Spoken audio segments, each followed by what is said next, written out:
কত লোক, কত শিক্ষক ডিপ্রেশনের ওষুধ খাচ্ছে, পাগল হওয়ার মতো উপক্রম, তার দায় নেবেন না আপনারা? তাদেরকে আবার দ্বিতীয়বার পরীক্ষায় বসিয়েছেন। 40 বছর, 45 বছর, 50 বছরের শিক্ষক শিক্ষিকাদেরকে লজ্জা করে না আপনাদের? তারা যদি পাসটা করে তাদেরকে আবার তাদের ছেলে মেয়েদের, তাদের ফ্যামিলির দায়িত্ব কে নেবে?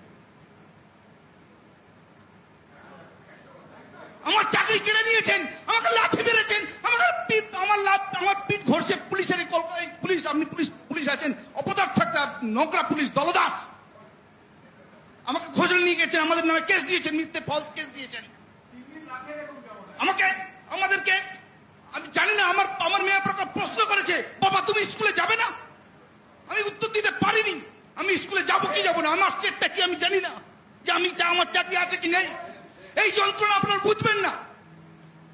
আপনারা ঘেঁটে দিয়েছেন, এমন অবস্থা ঠিক করে রেখে গেছেন। নতুন যে সরকার এসছে তার কাছে যে আমরা কোনো সুরাহা চাইবো, সেই প্রস্তাব আমরা বুঝতে পারছি না যে আপনাদের কাছে আমরা কি চাইবো। অযোগ্যদের বাঁচানোর জন্য যোগ্যদের বলি দিয়েছেন আপনারা। আপনাদের মুখ্যমন্ত্রী নেতাজি ধরে বলেছে এবিসিডি প্ল্যান, কোথায় গেল সেই এবিসিডি প্ল্যান?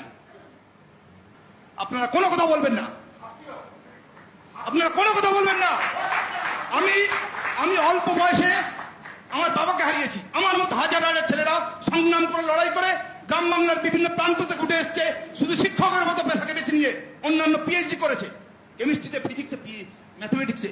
তারা অন্যায় করেছে, এই পেশাটাকে বেছে নিয়ে বড় বড় ডায়লগ দিচ্ছেন মঞ্চে ওটায়। আপনাদের কোনো অসুবিধা হয় না। আমার পরিবারের দায়িত্ব কে নেবে? আমাদের 19,000 যোগ্যদের দায়িত্ব কে নেবে? বলবো আমি, আমাকে বলতে দিতে হবে। আপনারা বলছেন কিছু করেননি। আপনাদের দুষ্কর্মের জন্য প্রশান্ত স্যার, সুবল স্যার, তারা পৃথিবীতে নেই। কেন? মারা গেছে। অনেকে ডিপ্রেশনের, আপনারা খোঁজ নিয়ে দেখুন, সাইকোলজিস্টের কাছে ভিড় লেগে গেছে, পাগল হওয়ার মতো উপক্রম। ওনাদের কাছে দাবি তো আমরা জানাবোই, কিন্তু আপনারা কেন আমাদের সঙ্গে এরকম করলেন তার কৈফিয়ত আমরা চাইবো না আপনাদের কাছে। কেন আমাকে লাঠি মেরেছিলেন? কেন পুলিশ দিয়ে আমাদের সহকর্মীদের চোখ নষ্ট করে দেওয়ার প্রচেষ্টা করেছিলেন বিকাশ ভবনের বাইরে? প্রশ্ন করবো না আপনাদেরকে? তার পাপের শাস্তি আপনারা পেয়েছেন।